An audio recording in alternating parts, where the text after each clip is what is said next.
உலக அரசியலின் உண்மை முகம். வணக்கம் உறவுகளே.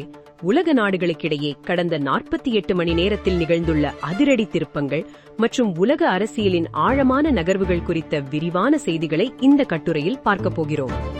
மத்திய கிழக்கில் அமைதி பேச்சுவார்த்தையா அல்லது அடுத்த கட்ட பேரழிவா? மத்திய கிழக்கில் கடந்த பிப்ரவரி 28, 2026 அன்று தொடங்கிய போர் இன்று ஒரு மிக முக்கியமான கட்டத்தை எட்டியுள்ளது. கடந்த 48 மணி நேர நிகழ்வுகள் உலக நாடுகளை அச்சத்தில் ஆழ்த்தியுள்ளன. அமெரிக்க அதிபர் டொனால்ட் ட்ரம்ப், இஸ்ரேல் பிரதமர் பெஞ்சமின் நெதன்யாகு மற்றும் ஈரானின் உயர்மட்ட தலைவர்கள் ஆகிய மூவருக்கும் இடையிலான இந்த ஈகோ யுத்தம் தற்போது ஒரு புதிய பரிமாணத்தை எடுத்துள்ளது. கடந்த 48 மணி நேரத்தில் நடந்த மிக முக்கியமான நிகழ்வு ஈரான் வழங்கிய அமைதி உடன்படிக்கையை அமெரிக்க அதிபர் டொனால்ட் ட்ரம்ப் திட்டவட்டமாக நிராகரித்ததுதான். பாகிஸ்தான் மத்தியஸ்தம் செய்த இந்த பேச்சுவார்த்தையில் ஈரான் சில நிபந்தனைகளை முன்வைத்தது. ஈரானின் நிபந்தனை என்னவென்றால், ஹார்மோஸ் ஜலசந்தியை படிப்படியாக திறப்பதும் மற்றும் ஈரான் மீதான கடல்வழி முட்டுகையை அமெரிக்கா நீக்க வேண்டும். ட்ரம்பின் பதில் என்னவென்றால், இது முற்றிலும் ஏற்றுக்கொள்ள முடியாதது என்று தனது சமூக வலைதள பக்கத்தில் பதிவிட்டுள்ளார். ஈரானின் அணுசக்தி திட்டங்கள் முழுமையாக அழிக்கப்படும் வரை அல்லது அணு எரிபொருட்கள் நாட்டை விட்டு வெளியேற்றப்படும் வரை குண்டுவீசு நிறுத்தப்படாது என அவர் எச்சரித்துள்ளார்.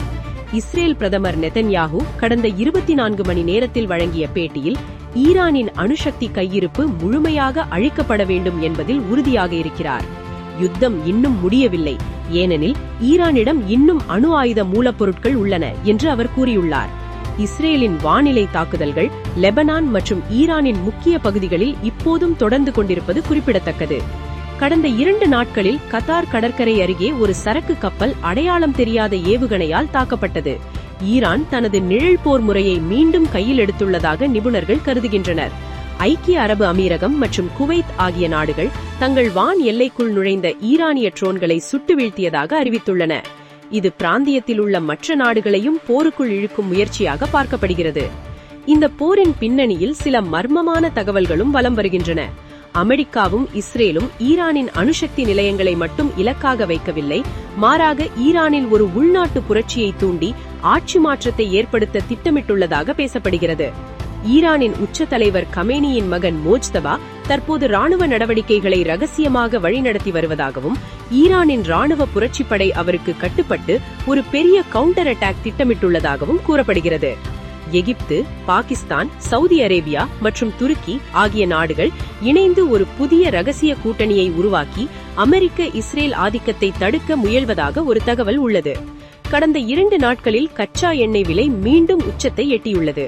ஹார்மோஸ் ஜலசந்தி வழியாக செல்லும் எண்ணெய் போக்குவரத்து தடைப்பட்டால் உலக நாடுகளின் பொருளாதாரம் நிலைகுலையும் அபாயம் உள்ளது.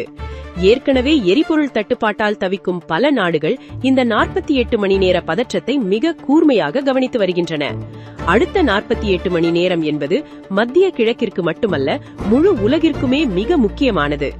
ஈரான் தனது இறுதி அணுசக்தி தாக்குதலை நடத்துமா அல்லது அமெரிக்காவின் பொருளாதார நெருக்கடிக்கு அடிபணியுமா என்பதுதான் இப்போதைய கேள்வி. எது எப்படியோ, அமைதி என்பது தற்போது ஒரு எட்டாக்கணமாகவே தெரிகிறது.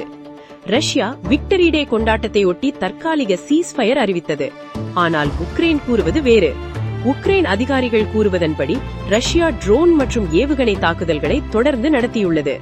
வலோடிமிர் ஜெலன்ஸ்கி ரஷ்யாவின் சீஸ்ஃபயர் அறிவிப்புகள் வெறும் அரசியல் நாடகம் என கூறியுள்ளார். ரஷ்ய தரப்பு உக்ரைன் தான் முதலில் சீஸ்ஃபயரை மீறியது என கூறியுள்ளது. இந்த போர் தற்போது 4வது ஆண்டை கடந்து செல்கிறது. மேற்கத்திய நாடுகள் உக்ரைனுக்கு தொடர்ந்து ஆயுத உதவி வழங்குகின்றன. ஆனால் ரஷ்யா தனது பொருளாதாரத்தை சாங்ஷன்ஸுக்கு ஏற்ப மாற்றியமைத்துவிட்டது. இப்போது உலக சந்தைகள் அனைத்தும் காத்திருப்பது இந்த சந்திப்புக்காகத்தான். டொனால்ட் ட்ரம்ப் மற்றும் ஷி ஜின்பிங் அடுத்த சில நாட்களில் சந்திக்க உள்ளனர். முக்கிய விவாதங்கள் semiconductor restrictions, rare earth minerals, Taiwan issue, Iran வார், ட்ரேட் இம்பேலன்ஸ். அமெரிக்காவின் நோக்கம் சீனாவிடமிருந்து அதிக இறக்குமதி ஒப்பந்தங்கள், ரேர் எர்த் ஆக்சஸ், தேர்தலுக்கு முன் ட்ரேட் விக்டரி இமேஜை உருவாக்க நினைக்கிறது.